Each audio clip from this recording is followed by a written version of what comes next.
This episode is sponsored by Body Dynamics. And as you guys already know, there's no better time than the present to start supplementing your nutrition to help fight against poor health. At Body Dynamics, they provide third-party tested supplements such as the Mega Nutritional Vitamins, Total Digestion Probiotic, CBD oil, and that's just to name a few. They have a ton of stuff on their website. They have a lot of different supplements to check out for your different needs. They have testimonials, they have reviews, they have videos with information on it. It's a great website.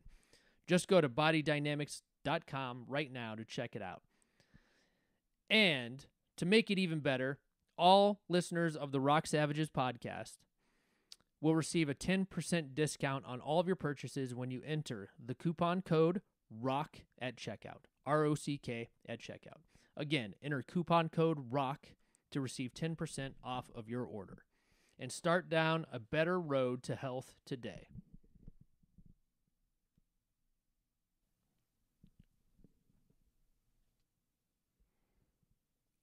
What's up, everyone? This is episode 73 of the Rock Savages podcast.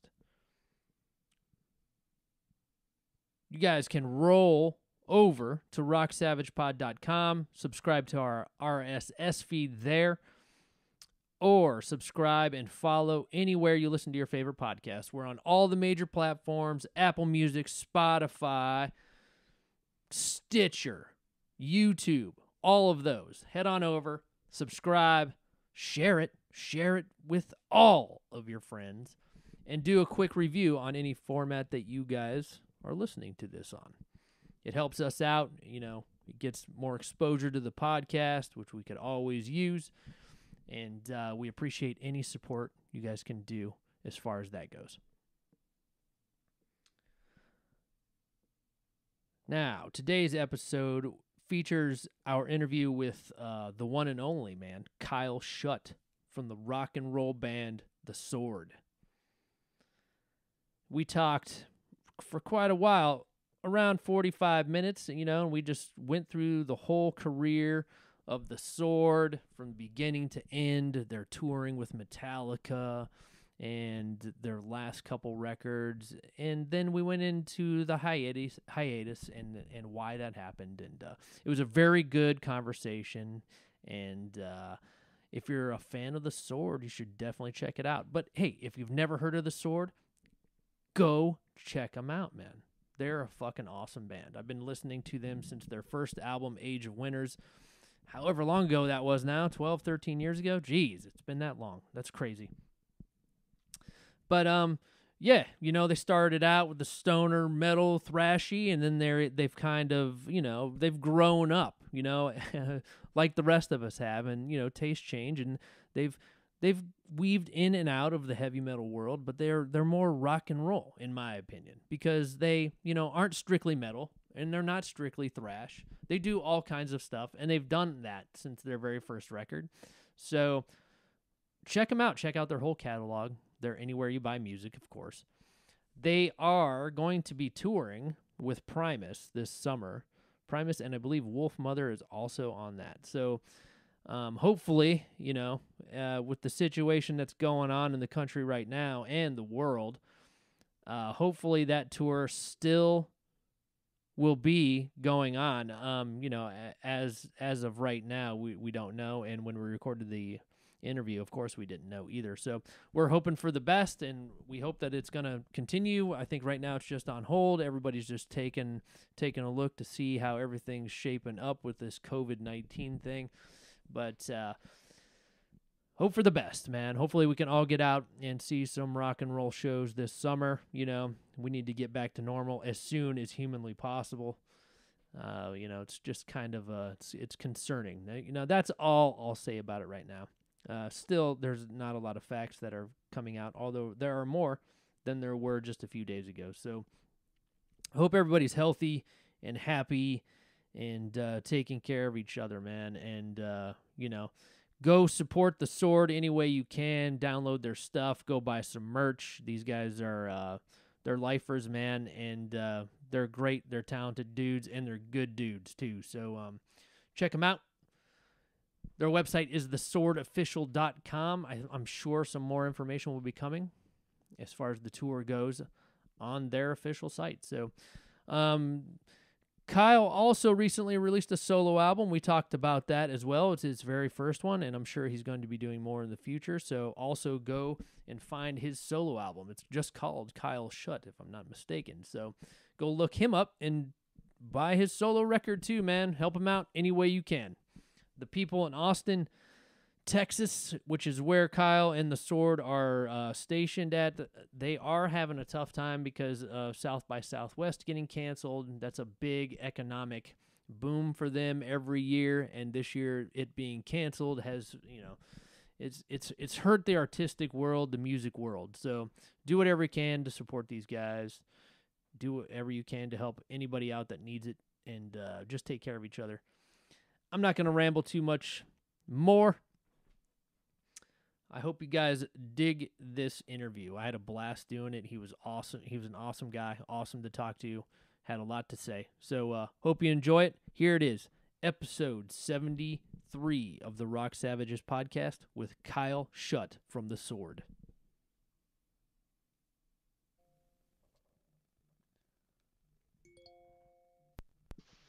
Hello. Hey, what's up? Kyle. Finally. Yeah, man, what's going on? I am so sorry. It took me like a goddamn month to get back to you, dude. I am so busy these days. It is unreal. But I really appreciate you understanding and taking the time. Oh, no problem at all, man. I mean, we're just bouncing around from interview to podcast, so it's like we have all the time in the world. So when somebody gets a hang up, we just let's just push it back. Whenever you're ready to go, we'll make it happen. And I really appreciate it. No problem at all. Thanks for talking to us today. Of course. And, for posterity's sake, I mean, we're talking to Kyle Shutt from The Sword, in the midst of a nationwide, I don't know, crisis in quotations over the COVID-19 thing. We just don't know a lot of information, and the only reason I'm saying this is because if we do talk about it, they'll know exactly what we're talking about later on. That too, and yeah, who knows like how the story could change by the time this airs or whatever. And honestly, like if we would have done the interview as scheduled, it would have been all disinformation anyway, because so much has changed in the last month. It's crazy. The older I get, man, I mean, I'm starting to realize that I don't know anything, and until all the facts come in, I'm not going to really have an opinion on it. But I mean, totally, we don't have enough information yet. But I guess well, how's everybody in your neck of the woods? You're in Austin, correct? I mean, is everybody good? Is it weird? No, weird honestly, it's Austin's a service industry town. It's a music town. And everybody in this entire town has been waiting for March. I mean, I'm sure this is similar across the nation, but the slow season in Austin is from about Thanksgiving until South by. And if you work in a bar, if you play in a band or whatever, like that's kind of you're kind of like a farmer. You're supposed to like save up during the busy season just to get through the slow season. So right. But everybody is just waiting for March to come around because we get these giant windfalls of people coming from all over the world to the city just to enjoy it. And like, I mean, just to put it in perspective, like every bartender that I know is out anywhere from $5,000 to $8,000 for that month. You know what I mean? They went from making that much money to making absolutely no money. And that on top of that being the end of the busy season, the slow season, and just going into that, like so many places are about to close. South by Southwest, the organization went bankrupt. I don't know if it'll ever come back.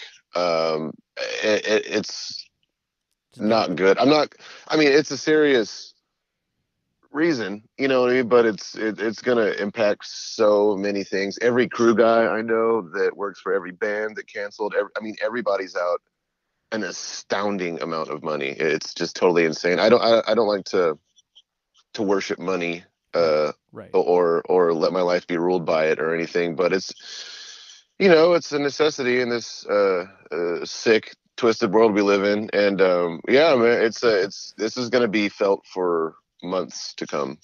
Yeah, I think so. We just don't really know. The thing is, it's like it doesn't, by the numbers right now, it doesn't seem nearly as bad as everybody's reacting, So it's like, well, who knows? But I think the economic fallout especially in the music industry. Like you said, it's so fragile Yeah. to begin with because everybody's out on the road, and then I mean, everybody was on edge to begin with, and you're really seeing it now. yeah. Just like that's people that were already on edge are just straight up losing it. The bar that I manage is, I mean, half of our staff just refuses to come to work now. So we're scrambling to do that. The health department may very well shut us down, and if they close our doors, then I cannot guarantee that we're going to be able to reopen. It's that's one story of thousands in this town. It's gonna. I am by no means the only person affected. I feel for every single person that's having to just endure this storm right now. It's a bad one. I mean, dude, we've been through what West Nile, SARS, Yeah, there's a list. fucking Ebola, there's more. What was the one? Swine flu. Zika, all that. This one, something's either this one isn't any worse than any of those were, or the nation is just already so stressed out and in anxiety ridden and stuff that people are just going off the deep end. I really don't know. I'm not going to claim to know anything, just like you. Like right. Right. I'm just watching it happen day to day. What I appreciate is the folks that are staying stoic and calm, and that's what I keep trying to tell everyone around me. It's like, totally. You can't, freaking out is just going to make it worse, Absolutely. So it's just like, just try to chill and take care of everyone around you, and that's the only thing you can control, really, Yeah. Honestly, I didn't even want to talk about it because I'm so sick of talking about it, but it's just, you can't, everywhere you go. Like, I knew that we were going to have a conversation, a 15-minute talk about it, because it's a real thing. We'll keep it to 5 minutes. I just wanted to let everybody know, just in case listen in the future, in the near future, they know what we're talking about if it comes back up. But I will say, I don't mean to sound insensitive, but the jokes that have come out of this from my comedian friends have just been, I mean, hot fire. Yeah. A good friend of mine, Mishka Shubali, I don't know if y'all have heard of him. He's kind of a singer-songwriter, comic type, but he started doing, quarantine movies, and like Quarantine Age Wolf, or Buena Vista Social Distance Club, what's his? Does he have a website? We'll promote him right now. Sure. It's kind of got a name that's, you have to spell it out. Mishka Shubali, Mishka, okay, and then Shubali, Shubaly. I think I spelled that right. Yeah, Mishka. He's a hell of a guy, but a hell of a guitar player too. Yeah, but yeah. I saw a flyer in passing. I think it might have been on your Instagram. I don't know, but your name is on a stand-up comedy show. Are you diving into that a little bit? Or? Sort of. Well, it started a few years ago. A good friend of mine, JT Habersat, who did it all. He runs Altercation Records. He just signed to Warner Brothers. Actually, they have a label called 900 Pound Gorilla. Okay. And or maybe it's 800 Pound Gorilla. I don't know. Some sort of very heavy gorilla records. But yeah, JT Habersat.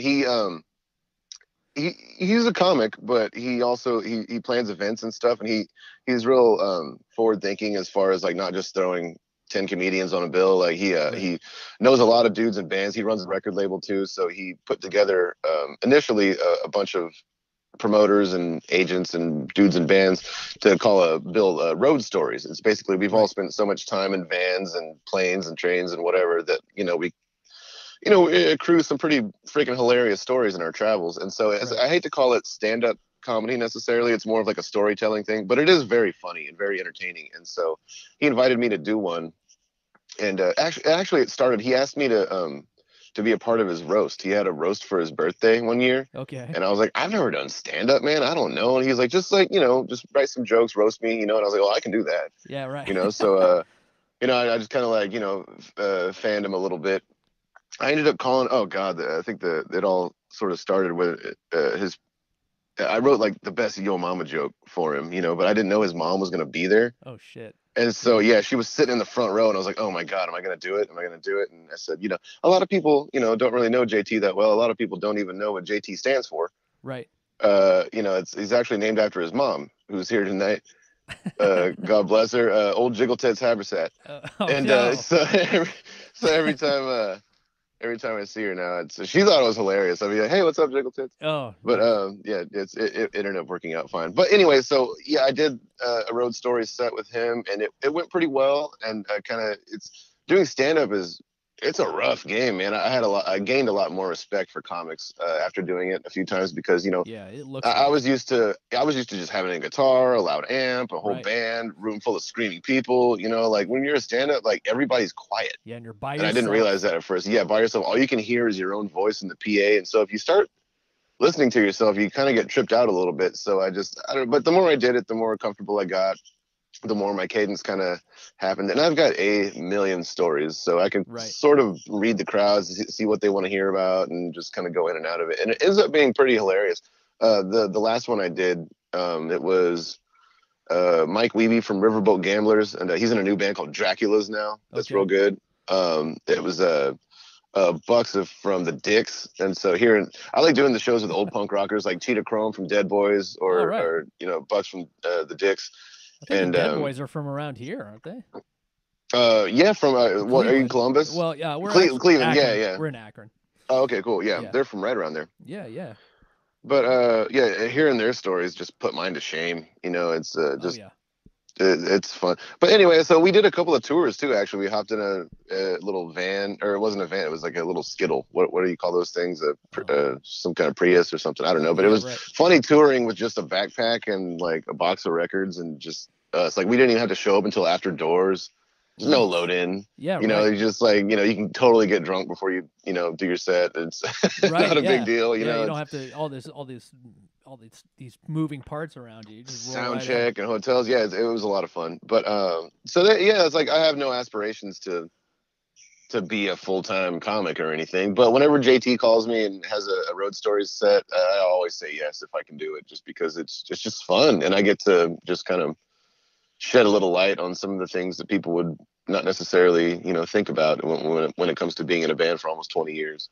Yeah, I mean, there's a lot of misconceptions about being in a rock and roll band, a touring rock and roll band, especially these days. Yeah, I mean, everybody thinks you're rich and stuff, and it's like, no, man, not really. We're I usually tell people, like, if I hit up a company, it'd be like, hey, can I try out one of your delay pedals? And they're like, yeah, man, it's like $200. I was like, well, I play music for a living, so I don't have any money. Yeah. So it's like, so give it to me on a half discount, please. No. It's like, hey, I'll post on it and stuff like that, but it's not like I'm trying to get free shit. But it's like, I certainly don't have any money. Yeah. Right. People think like, oh, these guys toured with Metallica 12 years ago. They're got to be rich. It's like, yeah, dude, like, you know what year it is, right? Yeah, right. I mean, that's a really good springboard to start your career. But I mean, it's like Metallica are the rich ones. I mean, but I'm sure that helped you. I'm sure that just front loaded you guys for a couple years. Absolutely. And they were super generous too. They overpaid us. They loved us. They made sure we had everything we needed and more. And so it's funny that like anytime anybody has anything negative to say, like, fuck Metallica, I'll be like, you know what? Fuck you. Yeah, you don't actually know you have no idea. Yeah, right. Like, you don't know the guys personally. I mean, a lot of these people just like the shit post on Twitter or whatever. We had Kurt Weinstein on last year. God, I love that. Kirky Lees. I miss that dude. Yeah, and he said the same thing about Metallica when down toured with him. He's like, yeah, he's an awesome guy, man. Really we were on that tour. That's right. You guys were on that tour. It was us and Down together for about 4 months. I forgot about that's correct. Yeah, I don't think you guys came to Cleveland. The Cleveland date, though, I think it was somebody. I think that might have been when they were with Gojira and Lamb of God. Right. Yeah, that's right. Yeah, but he said the same thing about the guys. He said they're fucking amazing human beings, and yeah, awesome. That's just great shit.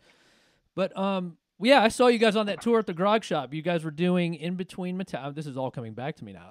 Oh, God, that's right. I remember now. Yeah. Yeah, you were doing shows in between the Metallica show, and you played. That show was buck wild, man. I remember we had to, the house sound guy had to form like a human barricade across the front of the stage because the crowd was going so crazy. People were like crowd surfing and like hitting the ceiling and shit. Like, I mean, I remember that show being particularly just balls out crazy. It was, dude. Like, we couldn't even move. Like, I was on the side of the stage and I was like, I'm just gonna stay right here. It sounds fucking great. I'm just keeping my spot. Yeah, it was the shit. That was the first time I saw you guys. I've only seen you guys twice actually, and it was both at the Grog Shop, and it was also on this last tour you did before you guys went on the hiatus. And even though it's been a while now, I still don't know why that happened. Why did you guys just take a break? What brought it about, and what inspired you to reunite? A lot of things led to the hiatus. If you spend 15 years sitting 6 inches away from each other, you kind of just want to stab each other for no reason. It's nothing personal. Actually, it's entirely personal. I don't know, but it's just, I mean,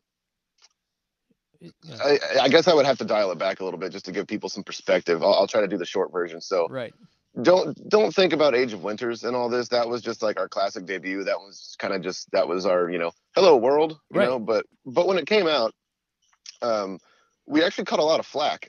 We had a lot of love, but we caught a lot of flack too. A lot of people thought we were like some put together band by Disney because, stoner metal is like, where all the cash is. Right. But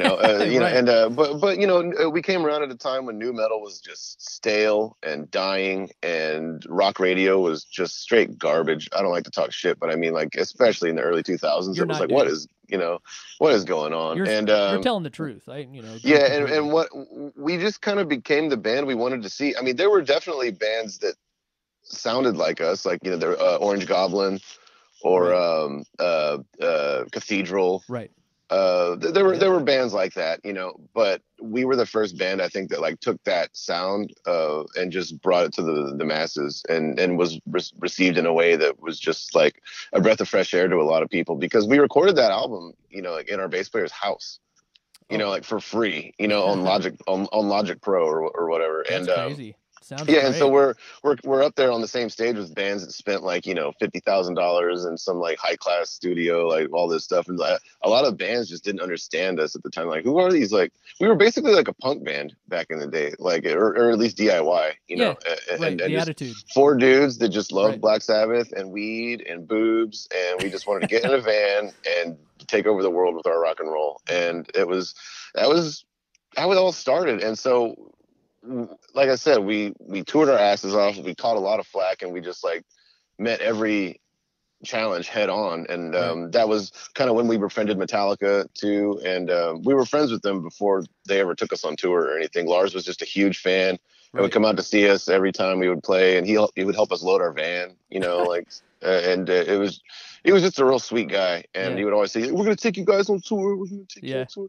But so whenever we went into the studio to make Gods of the Earth, like, we were pretty pissed. Like, we were some angry fucking dudes that like definitely had a bit of a chip on our shoulder about like, fuck all these, mainstream rock radio bands. Fuck all this. Like, we're gonna do even more brutal shit. And so I think that's why Gods of the Earth was so pissed. Yeah, it was. And then thrashy. Yeah, and then so we went on tour with Metallica, like, on that record, and it was it was a wild success. You know what I mean? It was just, for an album, like for a sophomore slump, kind of whatever you want to call that era for most bands, ours was just like a skyrocket. And it was, in hindsight, it was a very, very short climb, from like first album to world tour with Metallica, and those guys told us, like, they said, you can have this slot, first of 3 on this 2.5-year world tour for as long as you want. Fucking A. And we got about a year deep, and we went up to them and we're like, guys, I think we need to go home. Like, this is insane. And they started laughing. They're like, we didn't think you'd last 6 weeks. Man, like, you've been here for a year. Go home. Like, here's a bunch of money. Like, just here's some iPod speakers. Go home. Like, these parting gifts. It was all hugs and stuff. And they ended up bringing us back at the tail end of the tour, because we made them promise to take us to Australia, New Zealand, and Japan, and they did. They made good on their word, and they brought us back out for that. Like I said, they are the most generous, thoughtful people in showbiz. That's awesome. For a band that doesn't have to take out a support act at all. Like, they treated us like kings and equals, and I will never forget that. Wow. But because of all that, we were really, I would say, happy. Like, we were just like, wow, that was a wild success. We're happy. Let's go write a new album. And I think that's why Warp Riders was such a, almost like it had like an upbeat feel to it. It did. For as heavy as it was and everything, it definitely had some more classic rock elements, and it was very upbeat and happy. Right. And a lot of people don't realize that, like, whenever Warp Riders came out, people hated it. Like, that was a weird time for us, especially because Trivet, our original drummer, quit like 10 days into the world tour that we booked. We had to cancel everything. Like, we caught a lot of flack for Warp Riders, which is funny because 5 years later, it's everybody's favorite album. Yeah, that seems to be how it goes. Or whatever. Yeah, and but anyway, we soldiered through, and because of all those changes, like when it was time to make Apocryphon, I was fucking angry. Like, I was really mad. I wanted to make the most brutal album we could possibly make. and just push everything as far as we could push it. And I think that's why Apocryphon was just had more of that like pissed off sound that Gods had. Right. And because of that tour that we did for Apocryphon, that was I wouldn't say it's our highest selling album, but it was our fastest selling. Right. And the tour was just, I mean, like I could count on, you know, both hands maybe the number of shows that didn't sell out. You know, it was just a real fucking crazy success. And because of that, guess what? We were happy again. And we went to the studio and made our happiest album, High Country. Yeah. And I felt like we had pushed, you know, like the down-tuned, super overdriven sound like as far as we could with Apocryphon. We just were ready to shake it up and do something different. I remember when it came out, dude. It was like take the same kind of songs, you know, and just do them in a different way, you know. Yeah, and, my thoughts on it when it came out, because I got it. I was probably, I don't know. It was first day vinyl. You know, they came via Amazon, totally. And I was like, it's so different. But you guys really turned a corner with the songwriting. I mean, it wasn't just let's tune it down a notch just to tune it down a notch. Let's actually go deeper within the songwriting process. Yeah, and we wanted the songs to not just be this like a slave to the tone, you know, and just we wanted to just mix it up. And we ended up recording, I think, 17 songs for that session, and 15 of them made the record. We just couldn't cut any of them. We were like, this is a whole thought, you know, let's just do it. We'd never done a double LP before, so we thought that would be a way to do it. And a lot of the songs live too were just as heavy as the old shit. So a lot of people like got to hear the record and then come see us and be like, oh, gee, actually it's not that much different. It's just the album sounds different, you know. And a lot of people that I have talked to since all this kind of happened, they'll tell me either they like High Country or they only like the stuff before that. There's hardly like that many people, it seemed like at the time, that liked everything we did. It was like we had this whole new set of fans, or like our super diehard old school fans. That's and weird. It's weird. It was a weird split, you know. And that tour, while it was very successful, you could definitely tell that the music industry was changing, because like streaming was like taking the forefront, and our record sales were in the toilet. Through no fault of our own. I mean, everybody's were, you know, and still are for that matter. That's true. But because of all that, we got mad again and went into the studio with a guy, Tucker Martine, who we liked with his work with My Morning Jacket. He did the Waterfalls album, which I thought was just phenomenal. And we just wanted to explore more crazy tones, and also just write more of like the similar kinds of songs that we had done, but just try to do it differently. And like in a way, this isn't an official statement, and I bet JD, our singer, would probably disagree. I don't know, but in a way, because a lot of people say like, man, when are you going to do Warp Riders 2? When are you going to do Warp Riders 2? Like, dude, Use Future was Warp Riders 2. Like, that's why we put that logo on the front. That's why it has a vehicle on the front. That's why it was like, you know, it was like that. It was our, you know, Warp Riders was our third album. Use Future is our sixth album, you know, so it was like a threes. And a lot of the songs on there just had themes. It was very personal, you know what I mean? Like, it was JD's lyrics became less veiled than ever. And we wanted to just make this impossibly heavy, angry record. And I think like Use Future was like the dark, sad counterpart of the High Country vibe, or just the High Country vibe that we were going for. And I remember we went to the studio and just started cranking them out. We only wrote like half that material. A lot of it was made up in the studio, or at least like, you know, experimented with and just changed and this and that. Like, we definitely didn't go in with a full album ready to go. Did that make it more fun? More exciting? It did, but it kind of just, when you go in like that, you do hit some roadblocks occasionally, and you don't really think that. I don't know. It was kind of stressful. We were all living in a house in Portland, Oregon at the time, to do it, and we started to really see our age, I think, and the album, whenever we did the playback, when it was like, whoa, okay, we have like 12 songs, we should probably like stop recording and just do a playback. So we went and bought a bunch of Bud Lights, or Coors Light. I'm sorry, we went and got a case of Coors Light. Good choice. And and hit play. And this may sound silly, but I just remember like I think it was, God, what song was it? It was actually a song that didn't make the record, Serpent Weather. It was the B-side for that album. When that song came on, I just started crying. I was just like, I could hear my choice of notes Right. and my choice of harmonies and my solos and stuff like that. I could just hear my sadness coming through it, and it just I didn't realize I was that sad until I heard it all back in one giant sitting. Wow. And yeah, it was I was like, man, this is one depressing fucking album.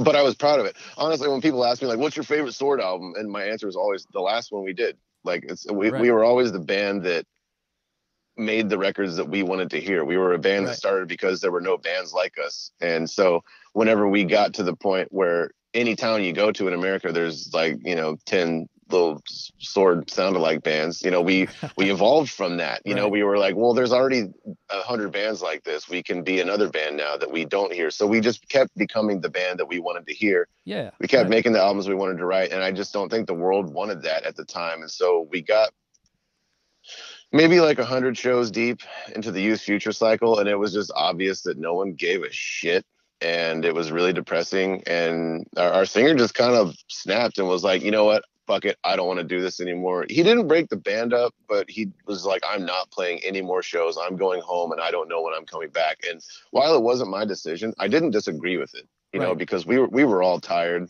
Right. I mean, I didn't know what I was going to do at the end of it. Like most of my adult identity was tied up in that band. I mean, we started when I was 20 and I was 35.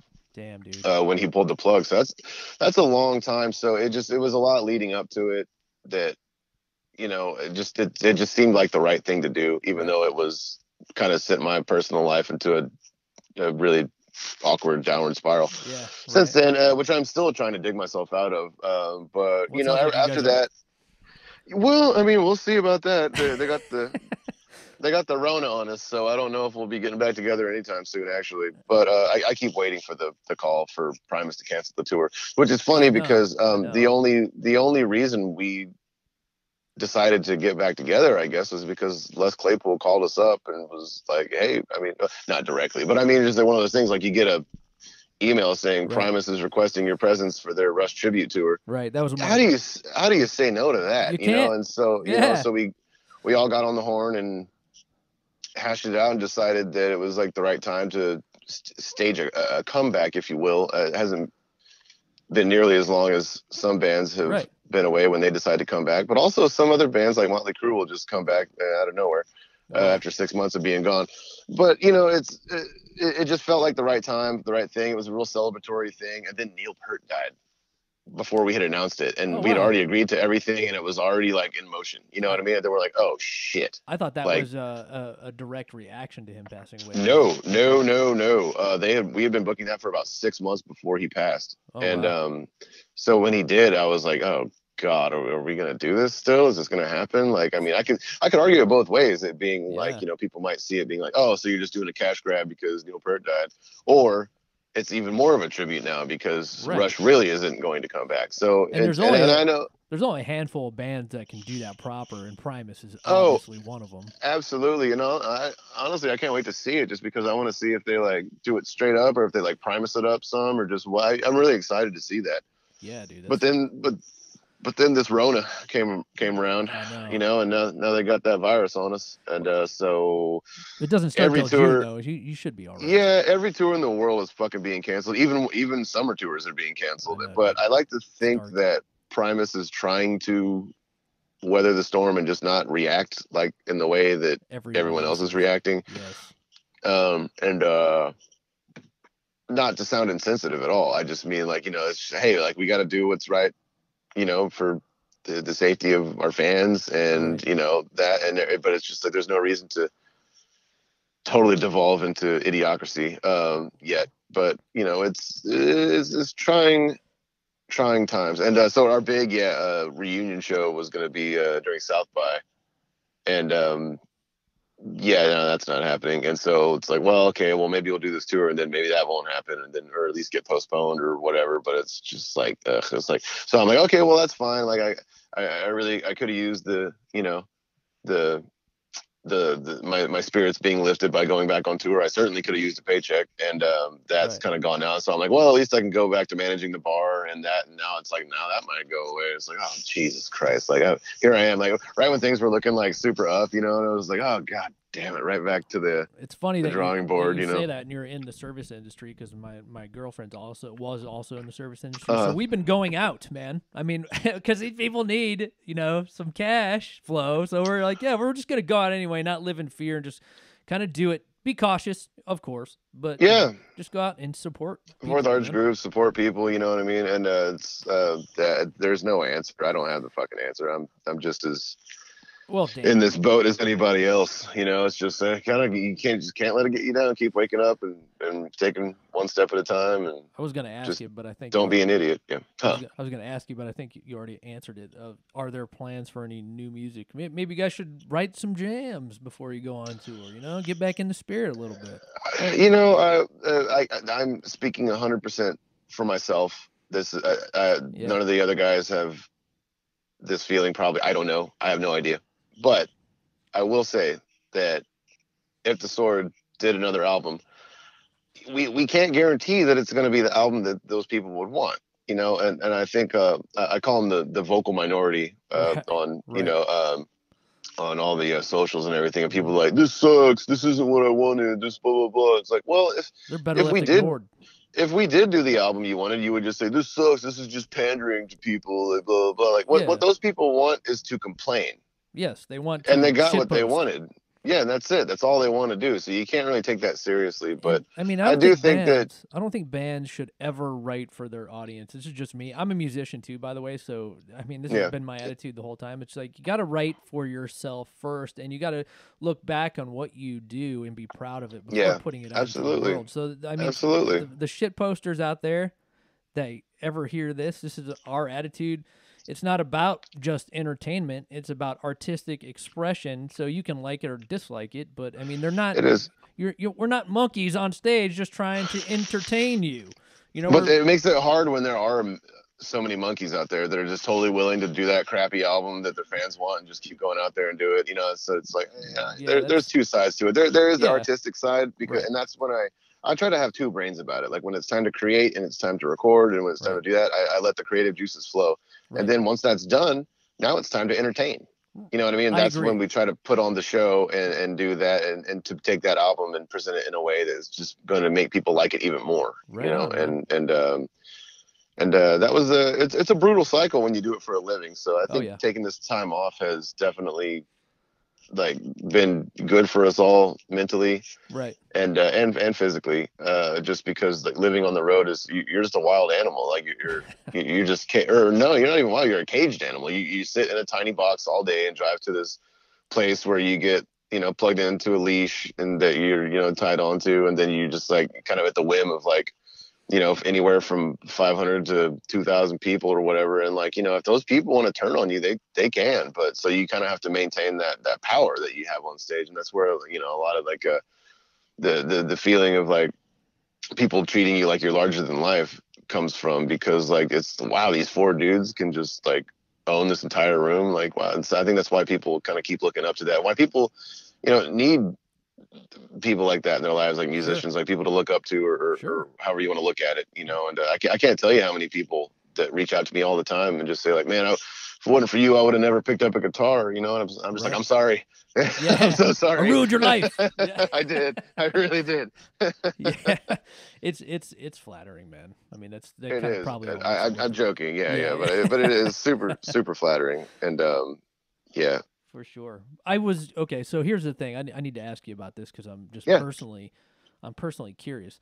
I think I was listening to a Lenny Kravitz album a couple months ago, and I was like, you know, I think it was Circus. He does all his own shit on his albums. Always, yeah. And I know you did that on your first solo album, which came out recently. I did. That's your most recent work. So what I want to know, how does one start that in the studio? Do you do the drums first? Do you chart it all out and program the click track and then just play the drums and then layer everything over? How does that happen, man? I did it the hard way. I was actually really inspired by Prince. He's one of my favorite artists, and his first couple of albums he did just like that, all by himself. Right. You know, and I just always loved that sound, and I was like, I'm by no means like a virtuoso multi-instrumentalist or anything, but I can play it, a little bit. If something makes a sound, I can make music, and Right. so I had a couple of songs, I had a couple of ideas, and then I like knew like the gaps that I should fill. So I only had about, I would say, like a third of that album written whenever I went into the studio to start it, and I was like, I'll just, I've got a producer brain just like everyone else in the Sword does, and just Right. like I know, like, don't write too many songs in the same key, don't write too many songs at the same tempo, and just kind of spread them out, Right. how you see fit. And so yeah, I started with the last song. I was like, let's do a softball, because it's like kind of more of a droney acoustic thing. Like, it doesn't even have any drums on it, and Right. stuff like that. So we started with Right. that one, and then moved into the more rock and roll stuff. I knew I wanted to get dancey with it. I didn't want it to be this like giant like Stoner rock riff album. architecture thing, like Right. I already done all that. I wanted to do something like, some of my favorite bands are like the Replacements or X, or just I'm a punk rocker at heart. I really am. It And definitely I has that wanted to energy just, to it. yeah, and I didn't want to overthink it, and I also wanted to leave myself room to grow. So if I did another album, it could be crazier, and it wouldn't just be like, well, how am I going to top the last one I did that was like super crazy, Right. So I was more relaxed about it. And I was going through a lot at the time, and it just, a lot of the lyrics, I think, can kind of reflect that. Right. But yeah, I just started with, pick a song in particular, like the first song. Right. I knew I wanted to have like kind of a drum loop kind of feel to it, but I wanted to have real drum sounds. So I created a lot of my own drum samples, Oh, nice. just with actual drums, Okay. and then just kind of like built the beat around that, and Cool. then uh, just started, from scratch. And then just, if you get that, then you do, usually I would start with a scratch guitar over a click track, and Okay. just so I had something to play drums to, Right. Okay. and then after that I would like add the bass, and then I would like throw the scratch guitar away and just do layers of real guitars, and then usually do the vocals last. Right. Obviously. Yeah. And That's but what a lot of people do. a song like I Can't Dance, that one was written 100% on the spot. I was like, I don't know, I've just got this idea for it. It's just like like super simple. Right. And then threw a scratch guitar on it, just came up with this, and then like I would go home at night and write the lyrics out, and the song was so dancey. I was like, the song is just like, something about it. It's just like da da, but then there's something about the word, like I was like, but I can't dance. And I was like, oh well, write a dance song called I Can't Dance. Perfect. And then the song sort of built itself around that. Right. The song is actually about a club called the Mohawk in Austin. Okay. That Swords played many times. It could be about any club really, but really it's about the Mohawk. But if you take a song on there, like that song Awake, it's like super droney and Right. has this epic guitar solo at the end and stuff like that. Like that one too, like I just kind of wrote on the spot, and then went home and wrote some lyrics. The song is just about like how broken my body is from like how many years of touring I've done and stuff. So it's a very, very personal, literal album. There's hardly any real imagery on there, I would say. Right. Like song like Too Much Time, Too Much Money was just like it's basically House of the Rising Sun, just as a punk song with, tongue-in-cheek lyrics about how I really need to fucking put some cash in my bank account. Right. It's like, don't we all, man? We're all going through that. Yeah. I got babies now, man. I gotta feed them. So, how many kids? I have one and one on the way in about a month. Oh wow! So congrats, man. perfect timing. Yeah. With this nationwide crisis we got going on. I think everything will be But fine, man. the solo album was fun. We had I did a absolutely absurd Kickstarter campaign to fund it, and it felt like the right thing to do. Right. At the time. Looks like you went way past your goal too. I did, and then I went way over the budget with like doing the tour and everything. It did end up costing me quite a bit of money that I do still owe. But I'm working on it. Yeah. Even big bands like really big bands go through that shit. I was listening to something, an interview with the Mastodon guys, and they were like saying that they got offered a shit ton of money to go out to Australia to do like 6 or 8 shows or whatever it was, and they came back like $3,000 in the hole. You know, it's like, Yeah, what it's crazy. the fuck? Yeah, that's just the way it goes sometimes, man. Yeah, man, it's nuts. So, you know, folks, you know, this is kind of how it is in the music industry. So just understand and go out and support bands, buy their shirts. You know, that's the best way of doing it. Buy their records and It is. spread the You fucking know, word. I hate to, you know, just like sit there with the hat out, but it's, you know, that's we can't do it if it doesn't make sense, you know. Right. And I just hate to see music getting to the point where you can only do it if you're already rich. Right.